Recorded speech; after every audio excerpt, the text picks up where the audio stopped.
celebration of the greatness of Michael Jordan. And that effort and commitment. Jordan, first shot of the second half goes. 11 for Michael Jordan as he hustles. I didn't time it. The guys in the truck maybe did. I would say the ovation at the beginning of the game lasted at least 4 minutes as he hit his first shot of the third. Amazing what Derek Coleman has done in the last 2 months. Jordan drains it over Eric Snow. He's got it going. And his thing as he first hit his baseline jumper and then that one from the wing over Snow. But Allen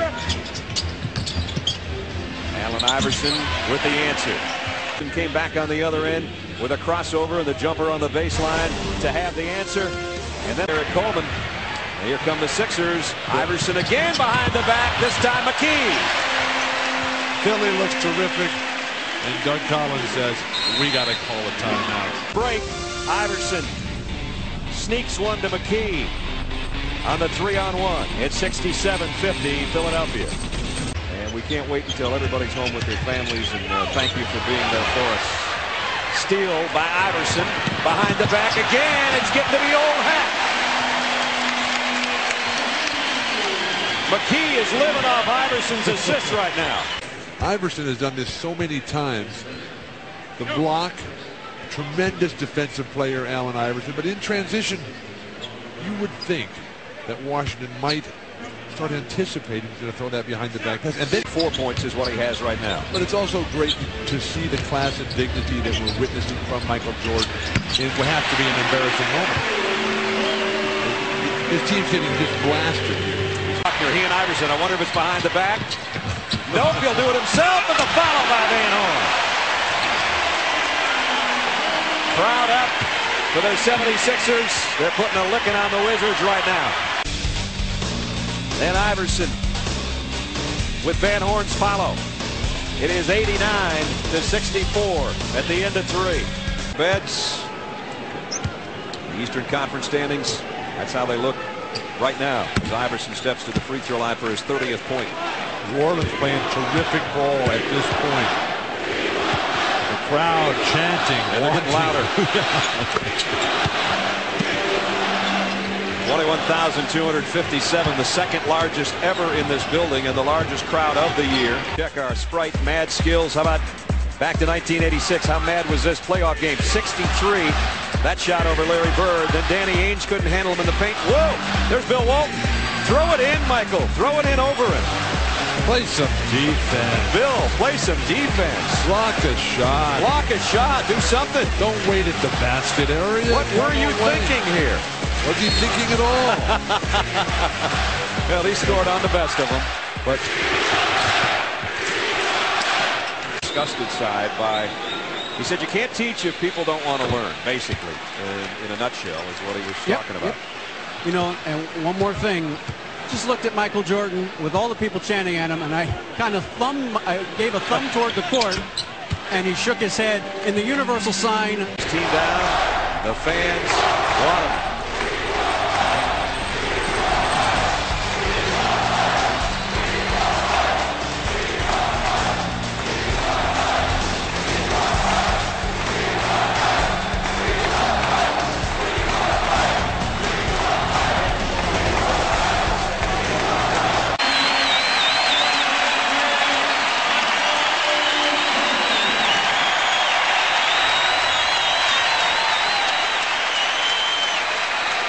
Michael Jordan. Oh, they called the foul.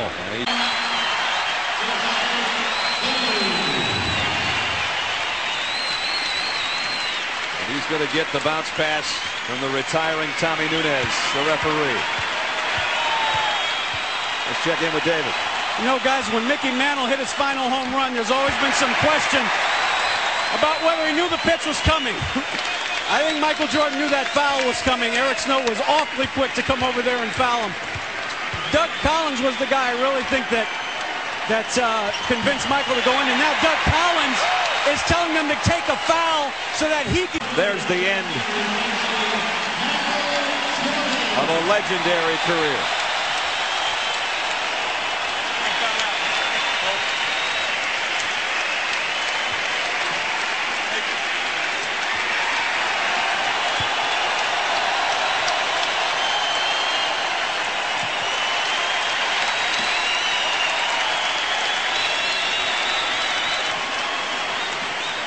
Michael, it's been an honor to call your games and a privilege to watch you play. Thank you, Michael Jordan.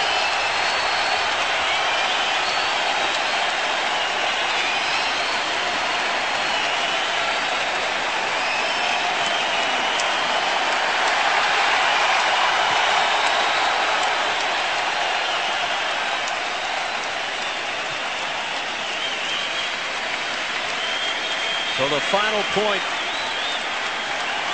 of a 32,000-plus point career came from the free throw line. There was nothing free in his career. He worked to become a six-time NBA champion.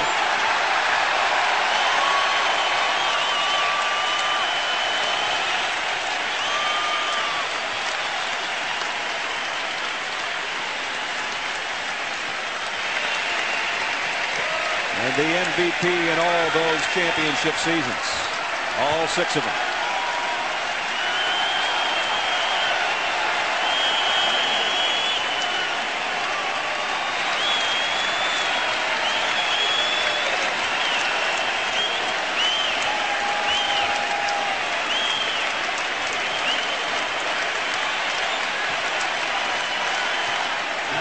Amazing that after all the great memories, all the adulation, he almost seems embarrassed by what the crowd is giving him in Philadelphia. He would just as soon not have any of this. So Michael Jordan's 15 brilliant seasons is a 15-point night as he says goodbye to the NBA at age 40. And somebody better go get that ball. Eric Snow's got a pretty good handle on it. He's handing it to Derek Stafford right now as you speak.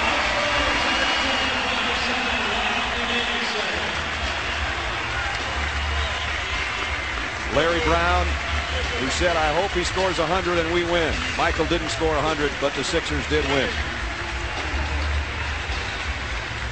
And obviously it's a mob scene, and there's one of the young guys that Michael Jordan hopes will carry on and help carry the league on.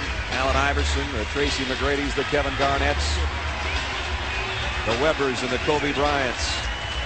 The guys that will be stars, but will there ever be one to shine as bright as that guy?